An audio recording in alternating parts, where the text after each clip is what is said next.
In a dimly lit apartment, I, a mere 36-year-old software developer, stumbled upon a peculiar email that would change my life forever.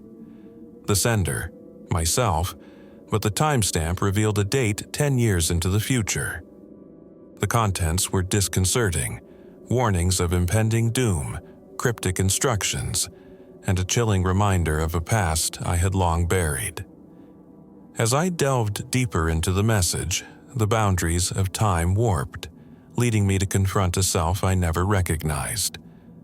The haunting sensation of déjà vu became suffocating, and the closer I got to adhering to the email's directions, the more I realized the horrifying truth.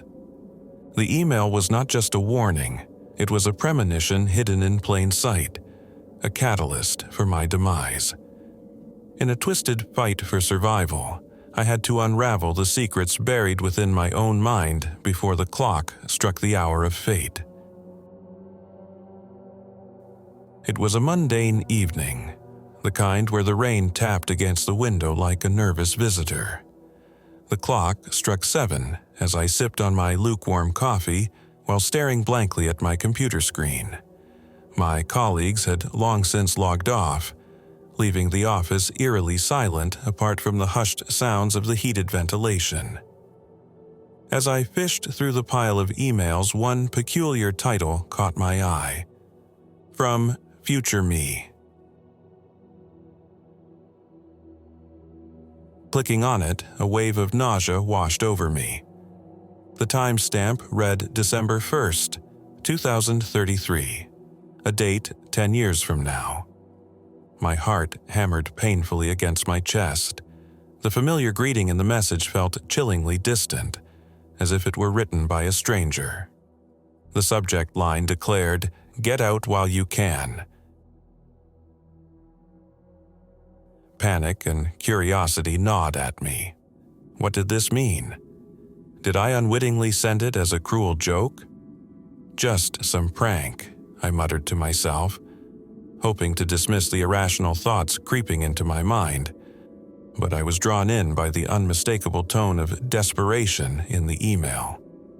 Each line relayed foreboding predictions of some unspeakable threat lying in wait for me. A threat tied to an old, unfinished project at my company I had all but forgotten. "Henry, who even writes emails like this?" I whispered, half expecting my fictional counterpart to answer back. The gravity of recklessness clung to my skin. The ominous message compelled me to investigate the project I had abandoned. The deeper I delved into the memories of that project, the eerier things became. The initial concept was simple, a time management app using predictive algorithms, but the nightmarish option I had thought long funneled into a mere junk folder had spiraled into something sinister. "What were you thinking?" I murmured at my reflection in the darkened screen, recalling how I'd shoved aside warnings during the development.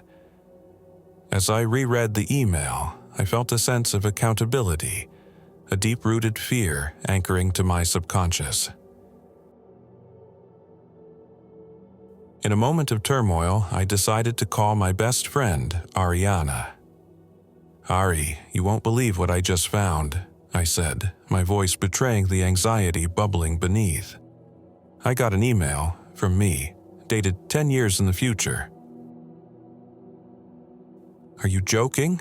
she replied. Skepticism coated her words. "That's creepy. What does it say?" "It says, to get out while I can, that I need to delete this app or I'll regret it." I could hear her sharp intake of breath. "You need to be careful, man. Just let it go." "Let it go?" My voice trembled with fear. "I can't. I feel like I'm being drawn into this." That night, I couldn't shake the feeling of dread that enveloped me like a shroud. I knew something sinister lurked in the shadows of my forgotten past. Days turned into nights as I wrestled with my own psyche. I started to experience inklings of déjà vu, where moments felt unnervingly familiar. Each inclination tugged at my consciousness, disintegrating the line between reality and a brewing nightmare. I noticed prolonged shutdowns on the app's server, leading to floods of error reports from users. Ariana suggested we meet to discuss my breakdown over some coffee. Perhaps another set of ears could offer clarity. I read that email again, I confessed, anxiety pooling in my stomach. The shadows of my fears danced in the stark cafeteria lights. It has to mean something. I couldn't just abandon it. "That email is messing with your head, Wilson," she replied gently. "Maybe it's a cry for help you needed 10 years ago. You cannot live your life trapped in a virtual echo." However, with each new interaction, the email's warnings clawed deeper into my psyche, the clock ticking relentlessly towards the ominous date. My fingers hovered over the keyboard, grappling with the temptation to erase the project from existence altogether. What would happen if I simply didn't take action? Then came the fateful day, December 1st, 2023, the cursed date etched on the email. I closed my office door, my heart pounding with the weight of decisions roaming through my mind. I resolved to delete the application, hearing echoes of the past, anticipating consequences I could no longer evade. The weight lifted, but mere moments later, I crumpled as the lights flickered, bathing the room in disorienting flashes of anguish. The computer buzzed ominously. Looming on the screen were countless error messages, all overwhelming traces of my own paranoia. My breath caught as the screen began to glitch, revealing an image of a figure, my own face. Staring back at me was a man aged beyond his years, sunken eyes peering from underneath a veil of darkness, mirroring the email's prophetic messages. "You shouldn't have ignored me," the specter spoke, voice raspy, echoing with unholy resonance. "Now you shall bear witness to your own demise."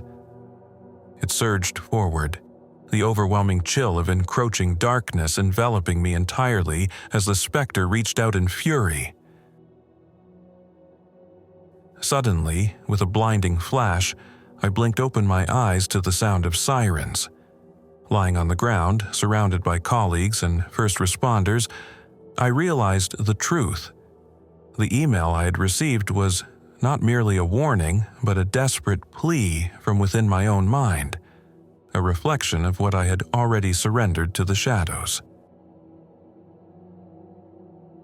"Henry, you fell unconscious," Ariana exclaimed, her voice saturated with concern. "What happened?" I got the email," I stammered. "I don't know how, but it came true in a way." "Let it go, man," she urged, her eyes searching mine for fragments of my sanity. "It's over. You're here now." But deep within, a chilling realization crept back. Time loops in its embrace, a constant cycle of self-inflicted darkness. As I returned to the office, I couldn't shake the feeling the email would return, taunting me with the knowledge of my own future.